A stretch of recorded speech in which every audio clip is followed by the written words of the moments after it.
పండుగకు పోతోళ్లకు మస్తు తిప్పలైంది పట్నంలా. రాత్రి గాంధీ బస్టాండ్లకు మూసి వరదొచ్చేటోరకు మొత్తం బురద బురద అయింది. ఈడికెళ్లే తెలంగాణ అంతటికి పక్క రాష్ట్రాలకు గిన బస్సులుంటాయాయే. కానీ పరిస్థితి మంచిగా లేదని ఈడికెవ్వరు రావద్దని సాటింపేసిండ్రు ఆర్టీసీ ఆఫీసర్లు.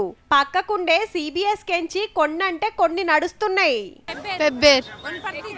వనపర్తి జిల్లా. మేము కాలేజ్ నుంచి ఇంటికి వెళ్తున్నాం. ఉదయం అయితే చాలా టైం పట్టింది రావడం. చాలా ఆదిలాబాద్, కరీంనగర్, సిద్దిపేట, నిజామాబాద్ పోయే బస్సులు ఎప్పట్లెక్కనే జేబీఎస్కి వెళ్ళి నడుపుతున్నారు. ఖమ్మం, నల్గొండ, మిర్యాలగూడ, ఆంధ్ర, విజయవాడకు పోయేటోళ్లు ఎల్బీనగర్ పోయి ఆడెక్కాలే.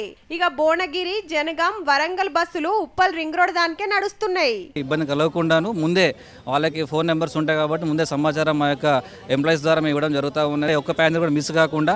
ఇక చాదర్ఘట్, ముసరంబాగ్ బిజ్జులు బంద్ ఉండేటోరకు మలక్పేట, దిల్సుఖ్ నగర్, ఎల్బీ నగర్, నాగోలు, ఉప్పల్ రూట్లల్లో మస్తు ట్రాఫిక్ జామ్ అయింది.